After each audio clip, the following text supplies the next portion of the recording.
BJP এখন অনেক বড় সমস্যায় পড়েছে। সমস্যাটা কি তাহলে? শোনো, এখন নতুন দল সরকার এসেছে। তো যারা কোনোদিন বিজেপির আর রাজনীতির জানে না, তারা এখন লাফাচ্ছে যে আমি অনেক দিন থেকে বিজেপিকে ভোট দিয়ে আসছি, এখন সরকার এসেছে, আমরা সবাই একটা করে পদ নেব। হঠাৎ করে এই পদ নেবার ভূত সবার মাথাতে চেপে বসেছে।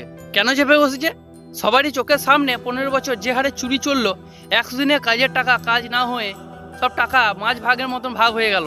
বলছি কাকা, তোমরা সবাই ভোট দিয়েছো বলেই আজ সরকার বদল হয়েছে, তাই বলে মাঝ ভাগ নেওয়ার জন্য 4 তারিখে পর এসেছো নেতা হওয়ার জন্য? তাহলে 21 আর 24 যারা ওপেন দলটা করে এসেছে, অত্যাচার সহ্য করেছে, তাদের কি হবে? ভোট দিয়েছো তখন সরকারি সব সুযোগ সুবিধা পাবে, তাই বলে পদ না। এই দলে কোনো ভাগ নেওয়ার বা খাওয়ার রাস্তা নাই। পদ তারাই পাবে যারা 21 বা 24 প্রথম সারিতে বুক ফুলিয়ে দলের কাজ করেছে।